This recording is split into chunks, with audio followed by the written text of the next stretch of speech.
My dear viewers, welcome back to my channel. അപ്പോൾ ഇന്നത്തെ നമ്മളുടെ വീഡിയോ എന്ന് പറയുന്നത് ഒരു കുക്കിംഗ് വീഡിയോ ആണ്. അപ്പോൾ നല്ല യമ്മി ആയിട്ടുള്ളൊരു ചിക്കൻ ഫ്രൈഡ് റെസിപ്പിയാണ് കേട്ടോ ഇന്ന് നിങ്ങളായിട്ട് ഷെയർ ചെയ്യാൻ പോകുന്നുണ്ട്. പിന്നെ ഇതിന് ഞാൻ പേരൊന്നും ഇട്ടിട്ടില്ല. വീഡിയോ ഒക്കെ കണ്ടതിന് ശേഷം ലാസ്റ്റ് നിങ്ങൾ തന്നെ ഇതിന് ഇഷ്ടമുള്ള പേരിട്ട് വിളിച്ചോളൂ. അപ്പോൾ എന്തായാലും നമുക്കതിന് മാരിനേഷന് വേണ്ടിയിട്ടുള്ള മസാല തയ്യാറാക്കാം. അതിനായിട്ട് ഞാൻ ഈ ഒരു പാത്രത്തിലേക്ക് കുറച്ച് ഇഞ്ചി വെളുത്തുള്ളി ചതച്ചെടുത്തത് ചേർക്കുന്നുണ്ട്.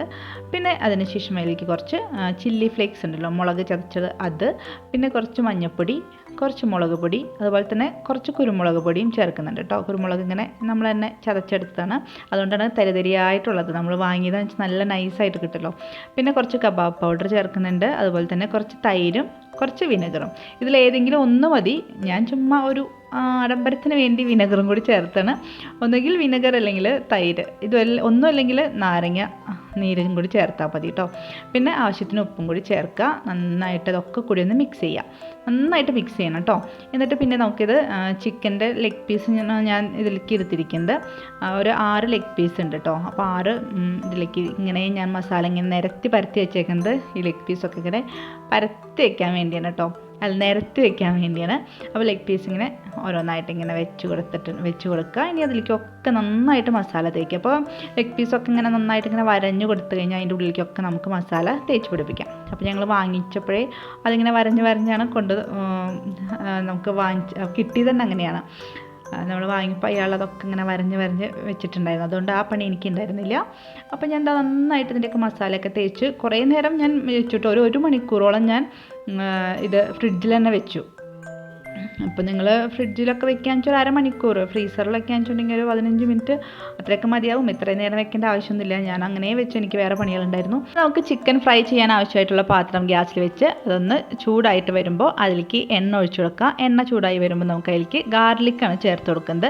അപ്പോൾ ഈ ഒരു സമയത്ത് നമ്മൾ മീഡിയം ഫ്ലെയിമിൽ വെച്ചിട്ട് വേണം കേട്ടോ ഗാർലിക് നന്നായിട്ടൊന്ന് മൂപ്പിക്കാനായിട്ട്. ആ ഗാർലിക്കിൻ്റെ ഒരു ഗോൾഡൻ ബ്രൗൺ ഷെയ്ഡ് ആവില്ല, ആ ഒരു സമയം വരെ അത് മൂപ്പിക്കണം. അതിനുശേഷം വേണം നമ്മൾ മാരിനേറ്റ് ചെയ്ത് വെച്ചിട്ടുള്ള ചിക്കൻ്റെ ലെഗ് പീസ് ഓരോന്നായിട്ട് ചേർത്ത് കൊടുക്കാനായിട്ട്. ഇങ്ങനെ ചെയ്യുമ്പോൾ എന്താ വെച്ചിട്ടുണ്ടെങ്കിൽ നല്ലൊരു ഗാർലിക്കിൻ്റെ സ്മെല്ലും കൂടി ആ ചിക്കനിൽ വരും കേട്ടോ. അപ്പോൾ നല്ല ടേസ്റ്റും ആയിരിക്കും, നല്ലൊരു സ്മെല്ലും ആയിരിക്കും. ഞാനിത് അടച്ച് വെച്ചിട്ടാണ് വേവിക്കുന്നത്. ചിക്കൻ നമുക്ക് നന്നായി വെന്ത് കിട്ടാനും അതുപോലെ തന്നെ ഈ എണ്ണ പുറത്തേക്ക് തെറിച്ചിട്ട് അടുക്കള വൃത്തികേടാകാതിരിക്കാനും വേണ്ടിയാണ് കേട്ടോ ഞാൻ ഇങ്ങനെ അടച്ചു വെച്ചിട്ട് വേവിക്കുന്നത്. അപ്പോൾ എന്നോട് ഹസ്ബൻഡ് ഇങ്ങനെ പറയും, നീ ഗാർലിക്ക് ചേർത്ത് വെച്ച് നോക്കുക, എങ്ങനെയുണ്ടെന്ന് നോക്കാം എന്ന് പറഞ്ഞിട്ട് അങ്ങനെ ഞാൻ ചെയ്ത് നോക്കിയതാണ്. അപ്പോൾ നല്ല ടേസ്റ്റ് ഉണ്ടായിരുന്നു കേട്ടോ ചിക്കൻ, ആ ഒരു ഇതിൻ്റെ സ്മെല്ലൊക്കെ വന്നപ്പോൾ. ഇത് ഗാർലിക് നമുക്ക് ചെറുതായിട്ട് അരിഞ്ഞിട്ട് അങ്ങനെ ചേർക്കാം, അല്ലെങ്കിൽ മുഴുവനോടെ പീൽ ചെയ്യാണ്ടും ചേർത്തിട്ട് നമുക്ക് ഇങ്ങനെ വറുത്തെടുക്കാം കേട്ടോ. അപ്പോൾ എനിക്ക് അതിൽ കറിവേപ്പിലൊക്കെ ഇട്ടിട്ട് വറുത്തെടുക്കുന്നതായിരുന്നു. അപ്പോൾ ഹസ്ബൻഡ് ഇങ്ങനെ പറഞ്ഞ വഴി ഞാൻ അങ്ങനെ ചെയ്തു കേട്ടോ. അപ്പോൾ എന്തായാലും നല്ല ടേസ്റ്റി ആയിരുന്നു. നമ്മൾ നന്നായിട്ട് 2 സൈഡും പിന്നെ തിരിച്ചും മറിച്ചും അല്ലാണ്ട് ചുറ്റും ഇങ്ങനെ വേവിച്ചെടുത്തിട്ടുണ്ട് കേട്ടോ ചിക്കൻ. അപ്പം നമ്മളുടെ ഈ ഒരു ചിക്കൻ ഫ്രൈ റെഡി ആയിട്ടുണ്ട്. അപ്പോൾ നമുക്കിത് സോസിൻ്റെ കൂടെ വേണമെങ്കിൽ കൂട്ടി കഴിക്കാം. വെറുതെ കഴിക്കാനും നല്ല ടേസ്റ്റാണ് കേട്ടോ. മയണീസൊക്കെ ഉണ്ടെങ്കിൽ അതിൻ്റെ കൂടെ കൂട്ടി കുട്ടികൾക്ക് കഴിക്കാൻ ഭയങ്കര ഇഷ്ടമായിരിക്കും. അപ്പോൾ എന്തായാലും ഇത്രയേ ഉള്ളൂ നമ്മളുടെ ഇന്നത്തെ ചിക്കൻ ഫ്രൈഡ് ഈ ഒരു സിമ്പിളായിട്ടുള്ള റെസിപ്പി. അപ്പോൾ എന്തായാലും എല്ലാവർക്കും ഇഷ്ടപ്പെട്ടു എന്ന് വിചാരിക്കുന്നു. അന്നത്തെ ദിവസം ഞങ്ങൾ ഫ്രൈ ഒക്കെ ചിക്കൻ ലെഗ് പീസ് മാത്രമാക്കി വാങ്ങിച്ച് വറുത്തൊക്കെ കഴിക്കാനൊരു കാര്യം കൂടി ഉണ്ടായിരുന്നു കേട്ടോ. അന്ന് RCBയുടെ അതുപോലെ തന്നെ CSKയുടെയും മാച്ചായിരുന്നു. അപ്പോൾ അത് കാണാനുള്ള തത്രപ്പാടിലാണ് നമ്മൾ ഇതൊക്കെ സംഭവങ്ങളൊക്കെ റെഡിയാക്കി വെച്ചത്. അപ്പോൾ കാണുമ്പോൾ നമുക്കിതൊക്കെ കഴിച്ചിട്ട് കാണാമെന്നും പറഞ്ഞിട്ട് ഇങ്ങനെ ലെഗ് പീസൊക്കെ വാങ്ങിച്ചിട്ട് വന്ന് TV-യുടെ മുമ്പിലിരുന്ന് കഴിക്കാനാണ് പ്ലാൻ.